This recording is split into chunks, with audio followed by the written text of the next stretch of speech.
क्या मोदी का मॉडल दक्षिण में चलेगा? क्या मोदी दक्षिण भारत में फहराएंगे बीजेपी का पताका? इन्हीं तमाम सवालों के साथ हैदराबाद में है मोदी की बड़ी और पहली रैली। इस रैली की तैयारियां तो पूरी हो चुकी हैं और सबकी नजर होगी दोपहर में होने वाले मोदी के भाषण पर।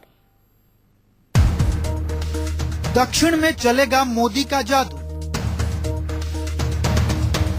दक्षिण में मिलेगा दिल्ली का रास्ता। इसी बड़े सवाल के साथ हैदराबाद में होने वाली है मोदी की सबसे बड़ी रैली। गुजरात से सैकड़ों किलोमीटर दूर मोदी एक ऐसे राज्य की राजधानी में अपनी जादूगरी दिखाने जा रहे हैं जहां बीजेपी का वजूद न के बराबर है। कहने को तो बीजेपी से युवा रैली कह रही है, लेकिन मोदी दक्षिण भारत के लॉन्चिंग पैड से देश की सत्ता के आकाश में चमकना चाहते हैं। हैदराबाद में मोदी की रैली का मकसद साफ है। बीजेपी को लग रहा है कि दक्षिण में कांग्रेस कमजोर हो रही है और इसका फायदा बीजेपी को मिल सकता है। हमारा सौभाग्य है, देश भर में एक माहौल बन गया। अरे कांग्रेस को हटाना, बीजेपी को लाना। दक्षिण में भी लोगों में यही मूड है, आंध्र प्रदेश में भी यही मूड है। इसलिए ये सभा के द्वारा, ये रैली के द्वारा पूरा देश में मैसेज जाएगा, विशेष रूप में दक्षिण भारत में मैसेज जाएगा। मोदी की रैली ऐसे वक्त हो रही है जब राज्य बंटवारे के कगार पर है। तेलंगाना राज्य का उदय होने वाला है, इसीलिए बीजेपी नेताओं को लग रहा है कि मोदी का गुजरात मॉडल यहाँ चल जाएगा। मोदी को विकास पुरुष बता बीजेपी आंध्र और तेलंगाना में अपनी जमीन तैयार करने की सोच रही है। साउथ इंडिया में, आंध्र प्रदेश में भारतीय जनता पार्टी का भविष्य आने वाले दिन में एक अच्छा होगा। हम आंध्र प्रदेश में भी जैसा गुजरात के जैसा आंध्र प्रदेश भी विकास होना चाहिए।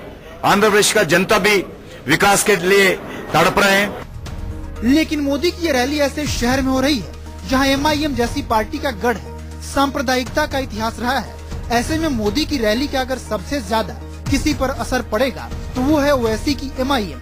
हालांकि एमआईएम का मानना है कि मोदी का जादू यहाँ नहीं चलने वाला है।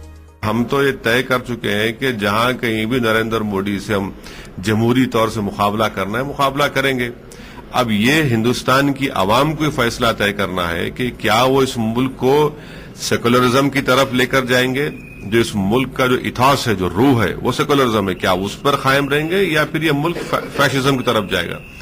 निजामों के इस शहर में मोदी के दक्षिण विजय का आगाज होता है या फिर जादू का अंत, ये तो 2014 के चुनाव के नतीजे बताएंगे। लेकिन दक्षिण के राज्यों में बीजेपी के खस्ता हाल को देखते हुए मोदी के लिए चुनौती बहुत बड़ी है। आंध्र प्रदेश, तमिलनाडु, कर्नाटक और केरल में बीजेपी की क्या हैसियत है, इसका अंदाजा यहाँ की संसदीय सीटों से लगाया जा सकता है।